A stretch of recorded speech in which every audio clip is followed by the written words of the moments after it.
सालों के सफर के दौरान प्रधानमंत्री नरेंद्र मोदी ने अपने संसदीय क्षेत्र वाराणसी के विकास को एक नई रफ्तार दी है और उसकी जो सबसे ताजा मिसाल है वो देश का पहला और दुनिया का तीसरा अर्बन ट्रांसपोर्ट रोपवे सिस्टम है जो अब हकीकत की जमीन पर उतरने के लिए तैयार है। फिलहाल टाइम्स नाउ नवभारत उसी रोपवे सिस्टम की जो तस्वीरें हैं वो दिखा रही है। देखिए आप सामने, ये कैंट का पहला रोपवे स्टेशन है और यहीं से रोपवे की शुरुआत होगी और इसके बाद काशी विद्यापीठ, रथ यात्रा, गिरजाघर चौराहा और फिर गोदौलिया चौराहे पर जाके जो सफर होगा वो खत्म होगा। और माना यह जा रहा है कि अपने 75वें जन्मदिन पर प्रधानमंत्री नरेंद्र मोदी का ये सबसे बड़ा तोहफा है, यानी काशी की जो जनता है उसको प्रधानमंत्री नरेंद्र मोदी ने रोपवे के तौर पे एक बड़ा तोहफा दिया है। फिलहाल जो पहले चरण का काम है वो अंतिम चरण में है। ट्रायल रन शुरू हो चुका है। स्विट्जरलैंड के जो इंजीनियर हैं वो लगातार यहाँ पर ट्रायल कर रहे हैं और माना यह जा रहा है कि दिसंबर के आखिरी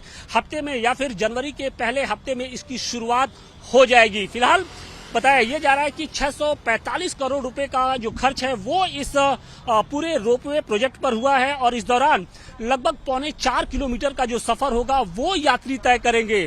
प्रतिदिन लगभग 90 से 95 हजार जो यात्री होंगे वो रोपवे के जरिए एक जगह से दूसरे जगह जाएंगे और इसके जरिए न सिर्फ जो जाम की समस्या थी वो खत्म होगी बल्कि वाराणसी के विकास को भी नई रफ्तार मिलेगी। तो यानी जो वाराणसी पहुंचेंगे वो न सिर्फ सड़क, गंगा के रास्ते बल्कि अब आसमान से भी जो काशी की एक सुंदरता है उसको निहारने का काम करेंगे, यानी उनको एक मौका मिलेगा। देखिए कुछ लोग हैं जो लगातार इस रोपवे को देखने के लिए पहुंचते हैं। ये बताइए कि कितना इंतजार है आप लोग को? बहुत बेसब्री से इंतजार है और पत्रकार महोदय, मैं आपके चैनल के माध्यम से अपने सांसद, अपने प्रधानमंत्री यशस्वी श्री नरेंद्र दामोदर दास मोदी को तहे दिल से जन्मदिन की हार्दिक शुभकामनाएं देता हूं। कितना बड़ा तोहफा मानते हैं मोदी जी ने अपने जन्मदिन पर रिटर्न गिफ्ट किया है काशी की जनता? बहुत अच्छा। उन्होंने जो वादा किया था धीरे धीरे लगातार प्रयास कर रहे हैं टोक्यो बनाने का, जी, जो 10 साल 15 साल पहले उन्होंने जो वादा किया था वो लगातार धीरे धीरे प्रयास हो रहा है। तो और उसकी जो बानगी है वो काशी में बन रहा ये रोपवे प्रोजेक्ट है और इसकी जो शुरुआत है वो अब जल्द ही होने वाली है और इसका इंतजार न सिर्फ काशी के लोगों को है बल्कि पूरे देश को है, क्योंकि देश का ये पहला अर्बन ट्रांसपोर्ट रोपवे सिस्टम होगा जो आधिकारिक तौर पे वाराणसी से जिसकी शुरुआत होने जा रही है।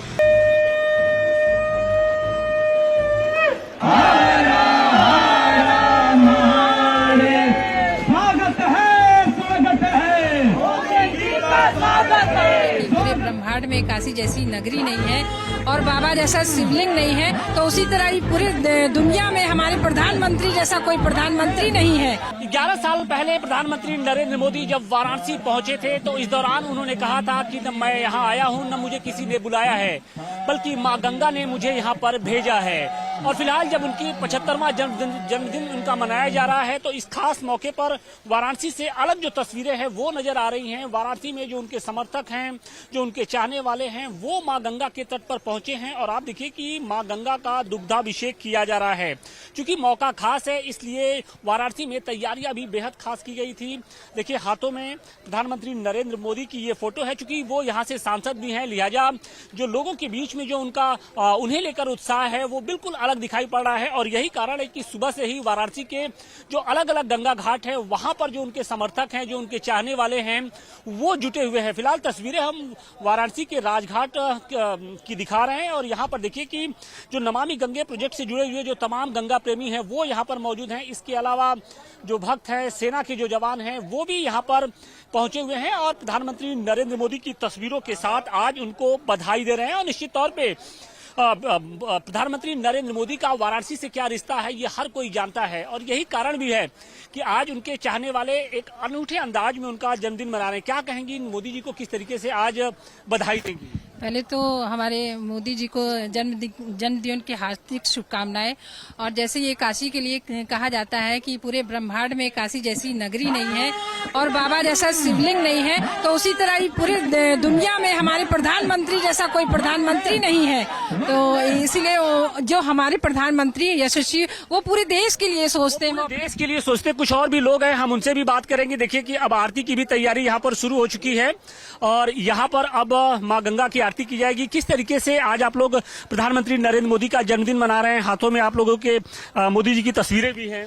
ये हमारे प्रधानमंत्री जब भी काशी आवलन तो भोजपुरी में हम लोगन के संबोधन करलन कि हमार परिवार जनन, आज वही परिवार जनन के तरफ से खूब ढेर सारा उनके शुभकामना और 75वां जन्म दिवस उनकर खूब मंगलमय हो और आगामी जो भी वर्ष आए वह इसी प्रकार ऊर्जा के साथ पूरे ऊर्जा के साथ वो भारत देश के लिए तरक्की के लिए कार्य करें।